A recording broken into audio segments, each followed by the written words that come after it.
চাওকচোন আমি শান্তিৰে শুই আছোঁ আৰু আমাৰ ঘৰৰ দুৱাৰ ভাঙি কোনোবা চুৰ ডকাইত অথবা শত্ৰু আমাৰ ঘৰলৈ সোমাই আহিল তেতিয়া নকলেও হ'ব তাৰ পৰিণাম কি হ'ব কিন্তু আমাৰ দুৱাৰদলিত যদি শত্ৰুক বাধা দিবলৈ অহৰহ পহৰা থাকে আধুনিক সৰঞ্জাম থাকে তেতিয়া পাৰিব জানো আমাক অতি সহজে আক্ৰমণ কৰিবলৈ হয় আমাৰ দেশ বা পৃথিৱীৰ সকলো দেশৰে সীমান্ত ৰক্ষা কৰিবৰ বাবে সেই দেশৰ সৈন্যসকল সদা জাগ্ৰত হৈ থাকে যাৰ ফলশ্ৰুতিত সেই দেশৰ নাগৰিকসকলে নিৰাপদ অনুভৱ কৰে আৰু নিজৰ নিজৰ কৰ্মৰাজি শান্তিৰে কৰি যাবলৈ সক্ষম হয় সৈন্যসকল কঠোৰ পৰিশ্ৰম আৰু নিয়মবৰ্তিতাৰ এক জ্বলন্ত উদাহৰণ হয়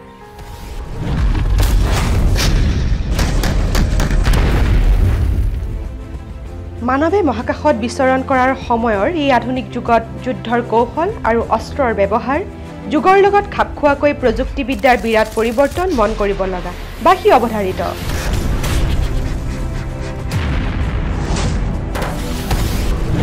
জানহক এজন সৈনিকৰ কেনেধৰণৰ প্ৰশিক্ষণ হয় বা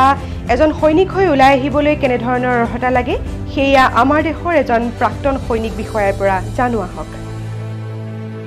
মই মোৰ জীৱন যাত্ৰাৰ যদি বৰ্ণনা কৰোঁ তেতিয়াহ'লে মোৰ আৰম্ভণি মোৰ জন্ম গুৱাহাটীতে হৈছিল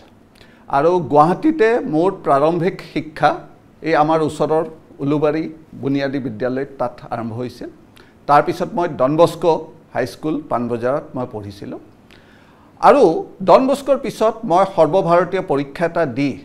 ৰাষ্ট্ৰীয় ইণ্ডিয়ান মিলিটাৰী কলেজ দেৰাদুন তাত ভাৰতৰ ভিতৰত তৃতীয় হৈ তাত মই সোমালোঁ তাত মই 5 বছৰ থাকিলোঁ আৰু ৰাষ্ট্ৰীয় ইণ্ডিয়ান মিলিটাৰী কলেজৰ পৰা মই 1985 চনত ওলালোঁ আৰু লগতে মই সৰ্বভাৰতীয়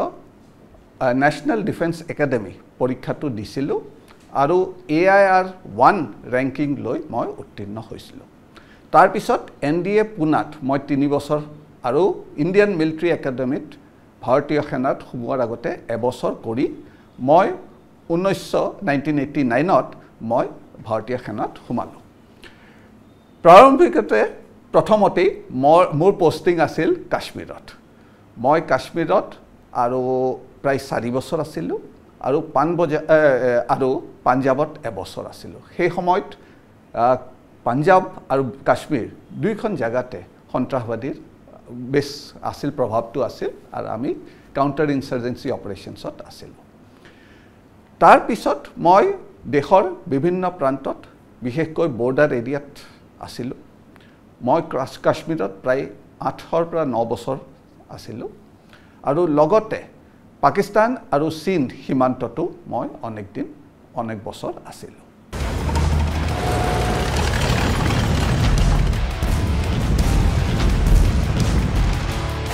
আধুনিক যুগত পৃথিৱীৰ দেশসমূহ নানা প্ৰত্যাহ্বানৰ সন্মুখীন হ'ব লগা হয়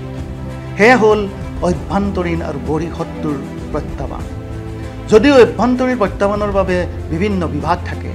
কিন্তু কোনো ৰাষ্ট্ৰৰ দ্বাৰা অভ্যন্তৰীণ আৰু বৰ্হি প্ৰত্যাহ্বানবোৰে প্ৰতিশোধ কৰাত সেনাবাহিনীৰ সহায় আৰু কৌশল জৰুৰী হয় আমাৰ দেশ ভাৰতবৰ্ষ হ'ল এনে প্ৰত্যাহ্বানৰ চিকাৰ হোৱা এখন ৰাষ্ট্ৰ চুবুৰীয়া ৰাষ্ট্ৰ যাৰ মূল নীতি হ'ল সন্ত্ৰাস সৃষ্টি কৰি সন্ত্ৰাসবাদী প্ৰেৰণ কৰি নিৰপৰাধী নাগৰিক দেশৰ সম্পদ ধ্বংস কৰা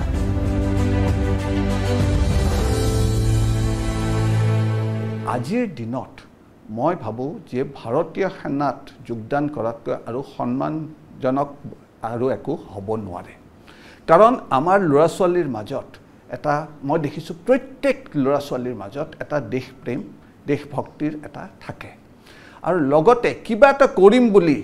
সেইটো এটা নিজৰ ভিতৰত এটা মনত থাকে গতিকে এই দুটাৰ যদি সংলগ্ন আমি কৰোঁ তেতিয়াহ'লে মই ভাবোঁ যে ভাৰতীয় সেনাতকৈ আৰু কোনো উত্তম চাকৰি নাই কিন্তু এইটোক মই চাকৰি বুলি নকওঁ কাৰণ এইটো এটা লাইফষ্টাইল লাইফ এই কাৰণে যে আপুনি চাওক যে ভাৰতীয় সেনাত সোমোৱাৰ লগে লগে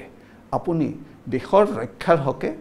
বিশেষকৈ বৰ্ডাৰত আপুনি অনেক কষ্ট কৰিব লাগে বলিদান দিব লাগে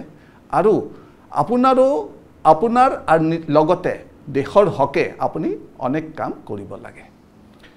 এতিয়া প্ৰশ্ন উঠে যে আমি ভাৰতীয় সেনাত কেনেকৈ সোমাব পাৰোঁ ভাৰতীয় সেনাত আমি দুটা ক্যাটেগৰীত আমি যদি ভগাই লওঁ এটা হ'ল প্ৰথম অফিচাৰ ক্যাটেগৰী অফিচাৰ ক্যাটেগৰীত যদি সোমাব লাগে তেতিয়াহ'লে প্ৰাৰম্ভিকতে প্ৰথমটো হ'ল ক্লাছ 12ৰ পিছত ক্লাছ 12ত আপুনি এনডিএৰ কাৰণে পৰীক্ষাটো দিব লাগে এনডিএ হ'ল বায়ুসেনা নৌসেনা আৰু স্থলসেনা তিনিওৰে এটা যুটীয়া এটা ট্ৰেইনিং 3 বছৰীয়া ট্ৰেইনিং হেতুৰ কাৰণে আপুনি আৰ্ট ষ্ট্ৰীমো হ'ব পাৰে বা সায়েন্স ষ্ট্ৰীমো হ'ব পাৰে কিন্তু নেভি আৰু এয়াৰ ফোৰ্সৰ কাৰণে আপোনাৰ সায়েন্স ষ্ট্ৰীম হ'ব লাগে ক্লাছ 12ত পাছ কৰিব লাগিব আৰু লগতে আপুনি তাৰ পিছত সাৰ্ভিসেছ সিলেকশন বোৰ্ডত ইন্টাৰভিউ দিব লাগিব আৰু তাৰ পিছত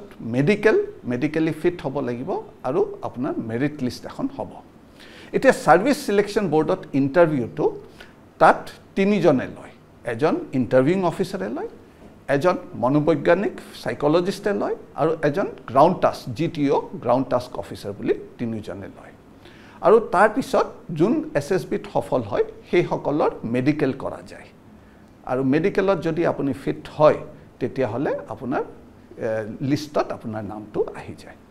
আমাৰ দেশৰ জনতাই যেতিয়াই প্ৰয়োজন হৈছে তেতিয়াই একগোট হৈ দেশক আৰু দেশৰ সৈন্যসকলক মুকলি সমৰ্থন আৰু সহযোগ আগবঢ়াই আহিছে আৰু দেশৰ সৈন্যসকলেও দেশমাতৃৰ ৰক্ষাৰ বাবে নিজৰ জীৱন চৰম বলিদান দি হ'লেও দেশৰ সম্পদ সীমা আৰু নাগৰিকক সুৰক্ষিত কৰি আহিছে বন্দে মাতৰম ভাৰত মাতা কি জয় ভাৰত মাতা কি জয় 140 কোটি জনতাই জাতি ধৰ্ম ভাষা নিৰ্বিশেষে এক সুৰ আৰু সমস্বৰে চিঞৰি কৈছে ভাৰত মাতাৰ জয়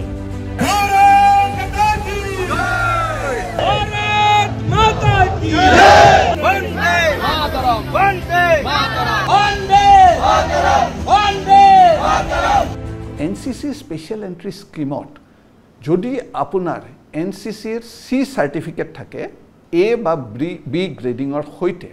তেতিয়াহ'লে আপোনাৰ ৰিটেন টেষ্ট নালাগে নম্বৰ নালাগে আপোনাক ডাইৰেক্টলি ইন্টাৰভিউ কাৰণে মাতে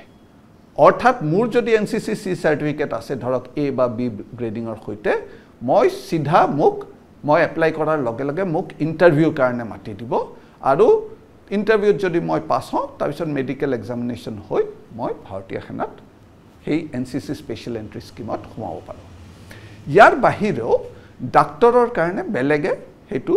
বেলেগ এন্ট্ৰি আছে সেইটো কিন্তু তাত ইন্টাৰভিউ নালাগে এছএছবি ইন্টাৰভিউ নালাগে কিন্তু ব্যক্তিগতভাৱে দিল্লীত গৈ মেডিকেল ইন্টাৰভিউ এটা হয় সেই ডাক্তৰ তেনেকে যোনে MBBS বা MD বা MS কৰিছে সেই সকলো সোমাব পাৰে এইটো হ'ল ভাৰতীয় সেনাত অফিচাৰ বা অধিকাৰী হিচাপে সোমোৱাৰ এতিয়া আমি আহোঁ যে ভাৰতীয় সেনাত আমি যদি জৱান হিচাপে সোমাব খোজো সেইটো আপোনাৰ ক্লাছ 10ৰ পিছতো সোমাব পাৰে যোনবোৰ ট্ৰেড ক্যাটেগৰী হয় আৰু লগতে ক্লাছ 12ৰ পিছত আপুনি টেকনিচিয়ান হিচাপে সোমাব পাৰে গতিকে শৈক্ষিকভাৱে ক্লাছ 10 বা ক্লাছ 12 আৰু দুইটা ক্যাটেগৰী আছে যোনটোত ক্লাছ 8ৰ কাৰণেও হৈ যায় ধৰ কোনবাই এতিয়া ড্ৰাইভাৰ হিচাপে সোমাব খুজিছে তেতিয়াহ'লে কাৰণ ভাৰতীয় সেনাত অনেক গাড়ী আছে ড্ৰাইভাৰ হিচাপে শিক্ষাটো যদি শিক্ষা অৰ্হতা মাত্ৰ ক্লাছ 10লৈ হ'লে 10 পাছ হ'লে হ'ব আৰু তাত এনেকুৱা হয় যে ৰিক্ৰুটিং অফিচাৰ বিভিন্ন অঞ্চলত ৰিক্ৰুটিং অফিচাৰ আছে সেই ৰিক্ৰুটিং অফিচাৰে ৰিক্ৰুটমেণ্ট কেম্পবোৰ কৰে তাত গৈ অলপ লিখিতভাৱে অনলাইন এপ্লাই কৰিব লাগিব অনলাইন এপ্লাই কৰি লিখিত টেষ্ট দিব লাগিব সেইটো অনলাইন আৰু লগতে তাৰ পিছত দৌৰা আৰু ফিজিক্যাল যোনবোৰ আপোনাৰ টেষ্ট হয় সেইবোৰ দিব লাগিব এইটো মই ভাবো খুবেই ভাল স্কিম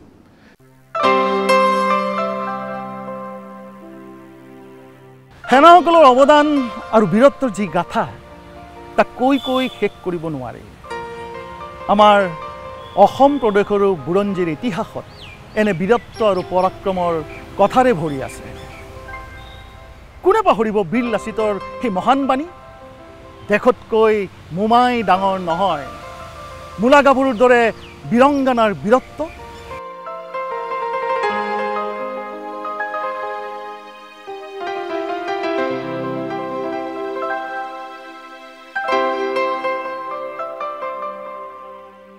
আমাৰ ল'ৰা ছোৱালী মই আজি আচৰিত হৈছোঁ যে অসমৰ ল'ৰা ছোৱালী ভাৰতীয় সেনাত কিয় নাযায় কাৰণ আজিৰ দিনত দেশপ্ৰেমটো আছেই আমাৰ দেশৰ হকে সকলোৱে কাম কৰিবও খোজে কিন্তু লগতে আৰু এটা কথা কওঁ যে আমি যোনটো ৱৰ্ক লাইফ বেলেঞ্চ বুলি কওঁ সেইটো কিন্তু আৰ্মিত আছে আৰু আৰ্মি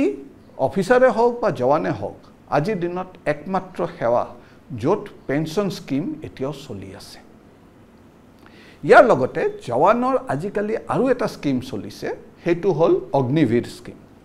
অগ্নিবীৰ স্কিমত কি হয় যে 4 বছৰৰ কাৰণে ধৰক ভাৰতীয় সেনাত বা এয়াৰ ফ'ৰ্চ বা নেভিত 4 বছৰৰ কাৰণে লৈ লয় আৰু তাৰ পিছত 4 বছৰৰ পিছত 25% ৰাখি লয় 25% পেৰামিলিটাৰী ফ'ৰ্চ ধৰক BSF আসাম ৰাইফল CRP সেই সকলত সোমাই দিয়ে আৰু বাকি 50 যে থাকি গ'ল তাৰে হয়তো 10 বা 20% বিভিন্ন সংগঠনত সিহঁতৰ কাৰণে কোটা থাকে গতিকে প্ৰায় 70% কিবা নহয় কিবা চাকৰি পাবই লগতে 4 বছৰৰ পিছত যোন আৰ্মি বা নেভি বা এয়াৰ ফ'ৰ্চত থাকিলে সিহঁতটো পাৰ্মানেণ্ট হ'ব কিন্তু যাৰ নহয় সিহঁতক প্ৰায় 11.5 লাখ টকা এটা মূল এটা ধন এটা দি দিয়ে যাতে নিজৰ গৈ কিবা সংস্থাপন কৰিব পাৰে গতিকে মই সেইকাৰণে ভাবোঁ এইটো কিন্তু আমাৰ বিশেষকৈ গ্ৰামাঞ্চলৰ যোনবোৰ ল'ৰা ছোৱালী সেই সকলৰ কাৰণে এইটো কথা জানিলে উপকৃত হ'ব ইয়াত আৰু এটা মই কথা ক'ব খুজিছোঁ যে আজিৰ দিনত ল'ৰাই নহয় ছোৱালীৰ কাৰণেও আগতে অফিচাৰৰ এণ্ট্ৰিটো আৰম্ভ কৰিছিল এতিয়া কিন্তু জৱানতো এণ্ট্ৰিটো আৰম্ভ কৰিছে আৰু কোৰ অফ মিলিটাৰী পুলিচ তাত জৱান হিচাপে ছোৱালীও সোমাব পাৰে ক্লাছ 10 বা ক্লাছ 12ৰ পিছত গতিকে এই ভাবোঁ মই সেইকাৰণে ভাবোঁ যে এইটো খুব ভাল স্কিম যাৰ সুবিধাটো আমাৰ ল'ৰা ছোৱালীয়ে ল'ব লাগে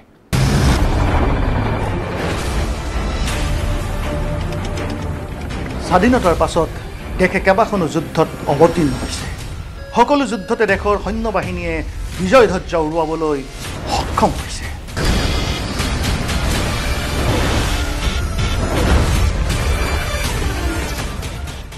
ইয়াৰ লগতে মই এতিয়া আহি যাওঁ কি জীৱন কেনেকুৱা হয় ভাৰতীয় সেনাত যদি আপুনি চায় তেতিয়াহ'লে যদি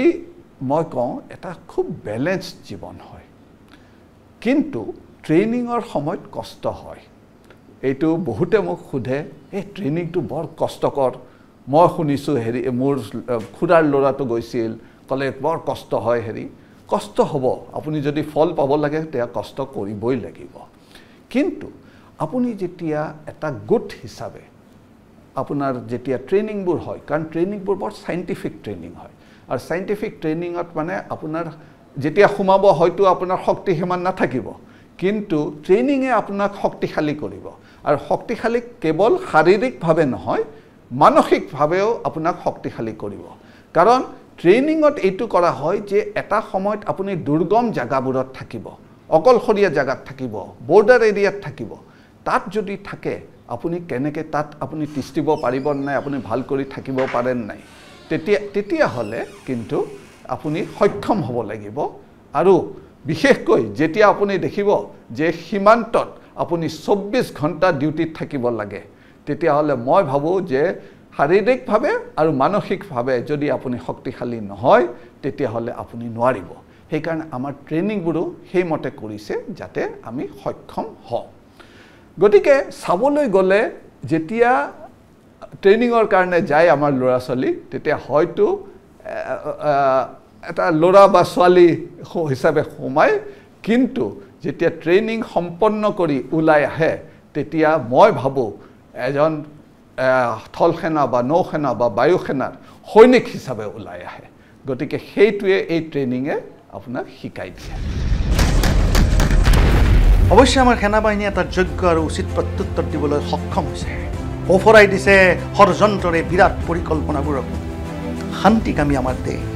কিন্তু যদি বাৰে বাৰে আমাক প্ৰত্যাহ্বান জনাই তাক প্ৰতিহত কৰি আঘাত সানিছে আমাৰ সৈন্য বাহিনী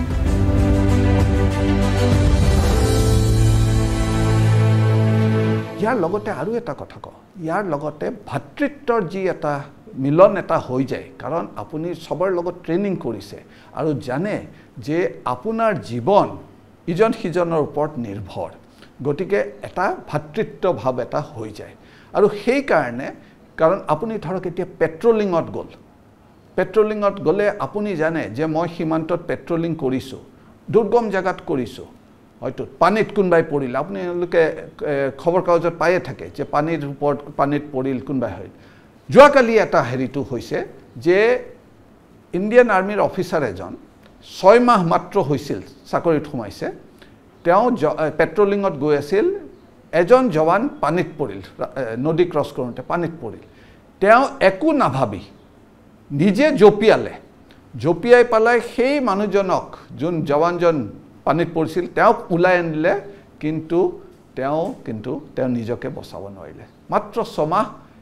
22 বছৰীয়া ল'ৰা চাবলৈ গ'লে জীৱনটো আগত আছিল তথাপিও নিজৰ চাওক জৱানৰ কাৰণে অফিচাৰ এজনে নিজৰ আত্মাটো বা নিজৰ জীৱনটো কেনেকৈ হেৰি কৰিলে গতিকে সেই এটা ভাৱ এটা আহি যায় আৰু বিশেষকৈ মই দেখিছোঁ যে হয় যে যিয়ে নহওক আমি একেলগে গৈছোঁ আৰু আমি একেলগে ঘূৰি আহিম আমাৰ সেনাত এটা মই বৈশিষ্ট্যতা এটা কম যে আপোনালোকে জানে যে কাৰ্গিল যুদ্ধৰ সময়ত পাকিস্তানে নিজৰ সৈনিকৰ মৃতদেহটো ঘূৰাই ল'বলৈ হেৰি মানা কৰিলে কাৰণ সিহঁতে ক'ব খোজা নাছিল যে আমি বৰ্ডাৰ ক্ৰছ কৰি ভিতৰত সোমাইছোঁ ইমান নিৰ্লজ্জ যে সিহঁতে নিজৰ বডি নিজৰ সৈনিকক আমাৰ কিন্তু সেইটো ভাৰতীয় সেনাত সেইটো নাই আমাৰ পৰম্পৰা হয় আমি একেলগে যাম ঘূৰি আহোঁতে একেলগে আহিম জীৱন্ত মৃত্যু সেইটো বেলেগ কথা কিন্তু আমি যিমানজন গৈছোঁ সিমানজন আমি ঘূৰাই আনিম আৰু ঘূৰি আনিম সেইটো হ'ল আমাৰ বৈশিষ্ট্য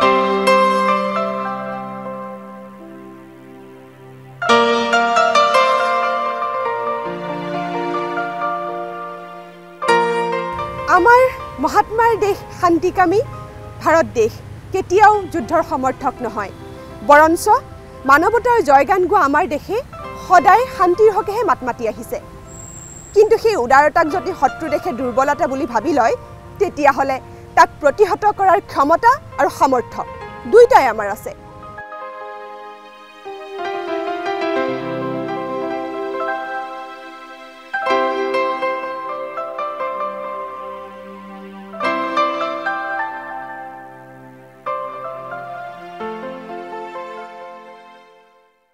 ভাৰতীয় সেনাৰ যোনবোৰ অফিচাৰ হওক বা জৱান হওক জেচিঅ' জৱান হওক নিজৰ যেতিয়া ছাৰ্ভিচ শেষ কৰাৰ পিছত তাৰ পিছত মই দেখিছোঁ আহি পেলাই আমাৰ সমাজত বিশেষ অৱদান কৰিছে আজি আমি আমাৰ অসমৰে গৌৰৱ লেফটেনেণ্ট জেনেৰেল ৰাণা প্ৰতাপ কলিতাকে দেখিছোঁ তেখেতো আহি নিজৰ অৱদান কৰিছে এনেকৈ আৰু অনেক অফিচাৰ আছে যোনে এনেকৈ নিজৰ অৱদান প্ৰশাসনিক বিষয়া হিচাপে বা বিভিন্ন সংগঠনৰ লগত লাগি পেলাই সেই নিজৰ হেৰিটো কৰিছে মই এইটো কথা ক'ব খুজিছোঁ যে অসমৰ পৰা আমাৰ ল'ৰা ছোৱালী বিশেষকৈ অফিচাৰ কেডাৰত কিন্তু নাযায় আৰু সেইটো বৰ দুখ লগা কথা কাৰণ আমি দেখিছোঁ যে আমাৰ ইয়াত সৈনিক স্কুল আছে কিন্তু সৈনিক স্কুলৰ পৰা যোৱা কেইবছৰমান মই দেখিছোঁ যে প্ৰায় কোনো ল'ৰা ছোৱালী যোৱাই নাই গতিকে মই ভাবোঁ এইটো এটা আচৰিত কথা যে আজিৰ দিনত অসম এখন ডাঙৰ ৰাজ্য মণিপুৰ সৰু ৰাজ্য কিন্তু মণিপুৰৰ বেছি অফিচাৰ আছে অসমতকৈ মণিপুৰৰ বেছি অফিচাৰ ভাৰতীয় সেনাত আছে গতিকে সেইকাৰণে মই ভাবোঁ আমি সকলোৱে মিলি এটা উৎসাহ দিব লাগে এটা উদ্গনি দিব লাগে বিশেষকৈ আমাৰ যুৱ সমাজক যাতে ভাৰতীয় সেনাত সিহঁতে যোগদান কৰে জইন কৰে আৰু তাৰ প্ৰচেষ্টা হিচাপে আমি কেইজনমানে দিব্য শংকৰ ফাউণ্ডেশ্যন বুলি এটা খুলিছোঁ দিব্য শংকৰ ফাউণ্ডেশ্যনৰ আমাৰ উদ্দেশ্য হ'ল আমাৰ লক্ষ্য হ'ল যে উত্তৰ পূৰ্বাঞ্চলৰ পৰা আৰু বিশেষকৈ অসমৰ পৰা ল'ৰা ছোৱালীক ভাৰতীয় সেনা স্থল সেনা হওক নৌসেনা হওক বা বায়ু সেনাত অফিচাৰ হিচাপে আমি মেক্সিমাম কাক কিমান পঠাব পাৰোঁ যাতে আমাৰ ল'ৰা ছোৱালী যোগদান কৰক আৰু দেশৰ কাৰণে সমাজৰ কাৰণে ৰাজ্যৰ কাৰণে আৰু নিজৰ কাৰণেও এটা গৌৰৱ আনক কঢ়িয়াই আনক।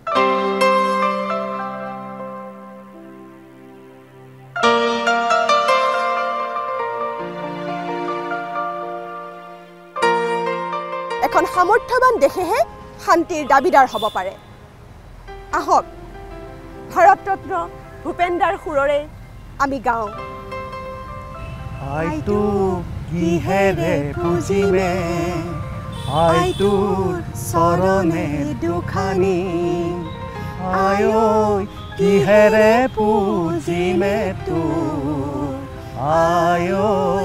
জীৱন দি পুজিমে তোৰ।